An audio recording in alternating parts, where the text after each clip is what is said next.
Let's look at how we can create some animation in After Effects. We're going to be working on this basic composition that consists of a solid and of a circle. In your timeline window, you can see that we already have the circle and the navy solid.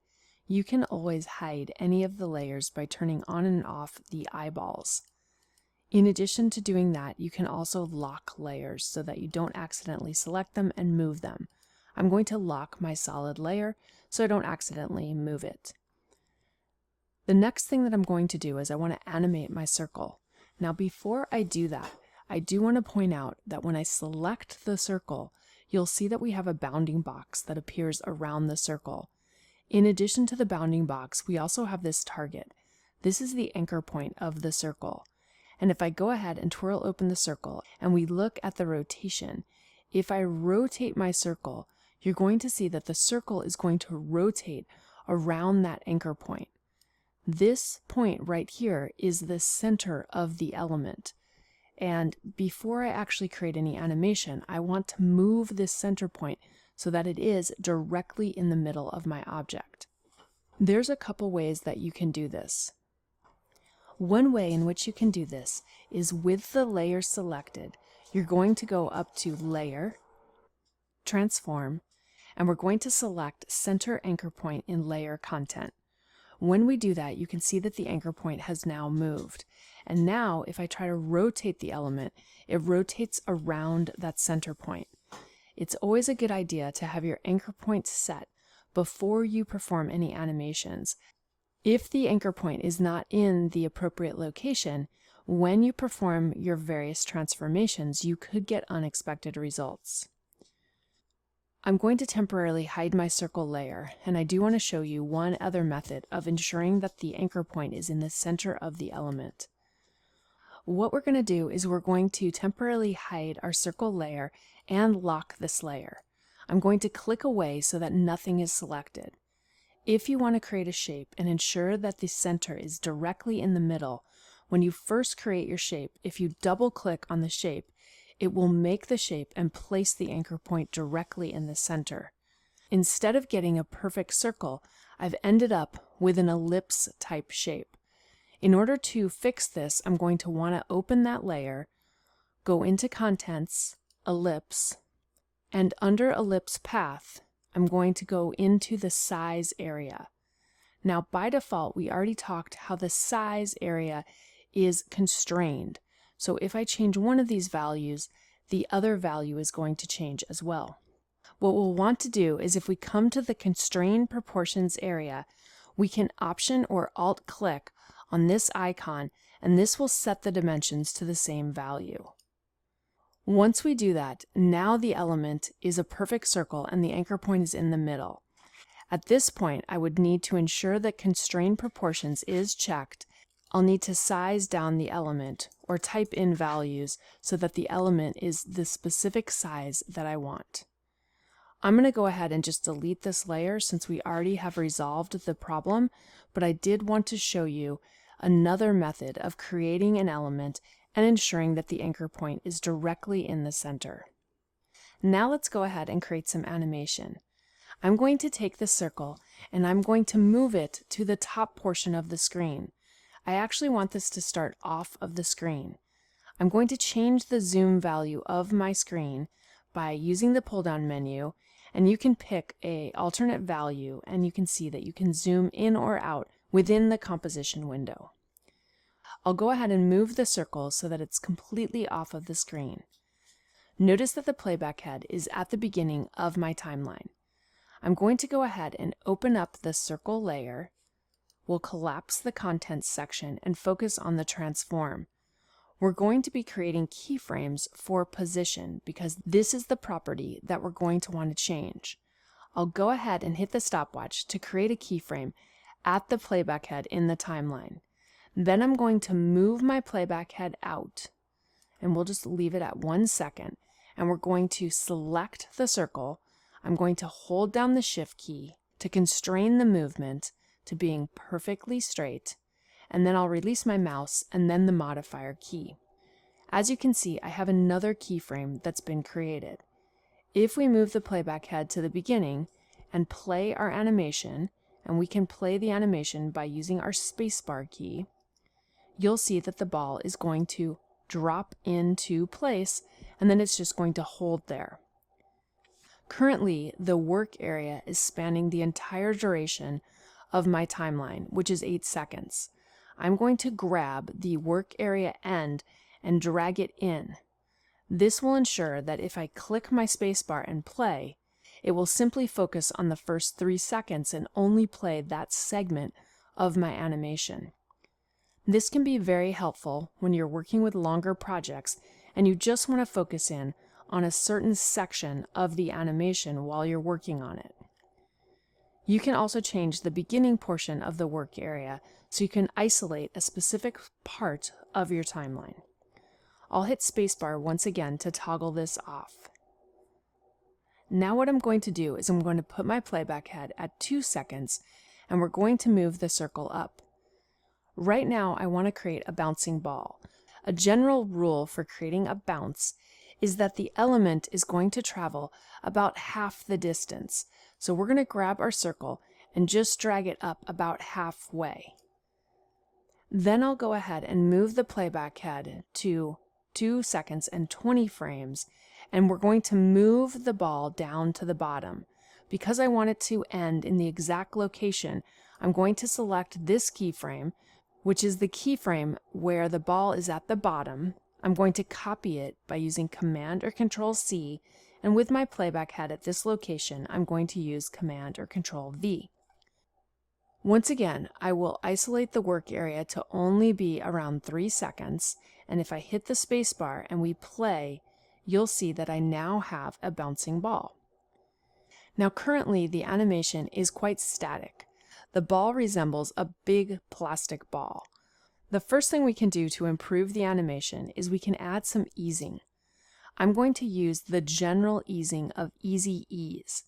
I will select all of the keyframes and then I'm going to right click and I'm going to choose Keyframe Assistant, Easy Ease. As you can see, the keyframes change to little hourglasses, and if we rewind and play the animation, notice the difference. Now you can see that the ball is not quite so static. What happens when you add easing is that it smooths out the animations. When something eases in, it starts the animation slowly, and then it will finish at full speed. If we ease out, it starts the animation at full speed, and then it finishes slowly. Easy Ease will allow the animation to start slightly faster than when it ends, and it helps you to create a smoother and more realistic animation. A little bit later on in the class, we will learn other ways that we can really dial in the easing, but for right now, we'll just leave this using the Easy Ease. The next thing that I want to add to my animation is I want to add a little bit of squash and stretch. I want this to look like a big rubber ball rather than looking like a big plastic ball. In order to do that, we need to add the principles of squash and stretch. So I'm going to use the property of scaling to do that. I'll put my playback head back at the beginning. I'm going to go ahead and create a keyframe for scaling, and I'm going to unproportionately scale my object. I'll accomplish this by turning off constrained proportions. The first value is going to allow us to stretch the object in the X or the width area. So I'm going to pinch this in so my circle is a little bit more elliptical. Then what we'll do is we'll move the playback head to 1 second, which is where it hits the bottom. Here I'm going to go ahead and create a squish. Now in order to do that, I'm going to grab the X scaling and change this back to 100. And then I'll go ahead and I'll change the Y scaling and we'll squish this down. Now when we do that, we're making the ball a little bit more narrow. So we're also going to have to adjust the position of the ball slightly as well. Before I do that, however, I just want to show you what's happening. If I rewind and play, you're going to see that over the course of the animation, my element is actually going from this elliptical type shape, and then it's overcompensating and squishing to the flattened shape. we really don't want it to become flat until it actually impacts and hits the ground. So what I'm going to do is I'm going to copy this initial scaling keyframe. We're going to come 1 or 2 frames before the ball actually hits the ground, and I'm going to paste in. This will ensure that the ball keeps its oval or elliptical type shape. If we want to zoom in on our timeline, we can go ahead and drag to the right. This will allow us to see a little bit better. If you need to adjust the position of the keyframes, you can always grab them and manually move them as well. So maybe I'll just move this over so that it's 2 frames before it hits the ground. I'll go ahead and zoom back out. Now if we play the animation, you'll see that the ball is going to fall and then it's going to squish once it hits the ground. Now I need to do the same thing on the opposite side. So I'm going to put the playback head about 2 frames after it hits, and we're going to paste to put the more egg-shaped version, except this is a little bit more excessive. So let's adjust that so that it's not quite so eggy. But we'll go ahead and we'll paste that in.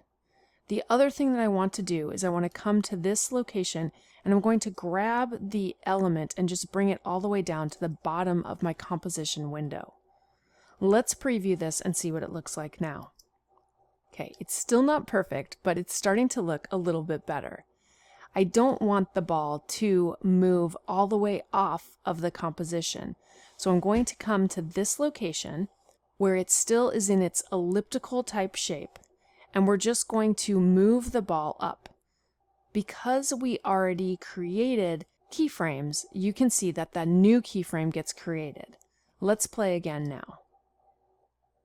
That's looking a little bit better. We're going to need to do the same thing here where the ball unsquishes. So I'm going to select this keyframe, copy it, come to this location, and paste. And now if we play our animation, our ball falls in and it does a quick little bounce. I'm going to go ahead and do the same thing at the point where it hits the ground a second time. Let's go ahead and let's copy these 2 keyframes. We'll put the playback head about 2 frames before it hits the ground and we'll paste. And as you can see, we're going to now paste in the squish. In addition to doing this, I'm going to need to copy these 2 keyframes, which are the position keyframes. So I will select those, and once again, I'm just going to paste them in. We're just going to replace the keyframes that were there, like so. Let's play our animation now. I'll go ahead and play. That's looking better. When the ball does end up coming back up though, we probably don't need it to be quite as stretched out as it was before. I'm going to come to this keyframe that we made earlier, and we'll just go ahead and increase the amount of the squish a little bit here. Let's take one more look. All right, that's looking much better. The final thing I'm going to do is select my scaling keyframes. I'll right click and we'll select our keyframe assistant, Easy Ease. This will give them a smoother look as well. Let's take one final look. Great, that's looking much better. It's very easy to be able to create keyframes and manipulate any of the transform properties in After Effects. All you have to do is position your keyframe at the point in time where you want to make a change. You'll turn on the stopwatch to initiate keyframing, and then you'll simply make the change. After Effects will write the keyframe for you. We can further dial in the style of our animation by using the keyframe assistant and adding some easing to make our animations appear a little smoother and a little bit more realistic.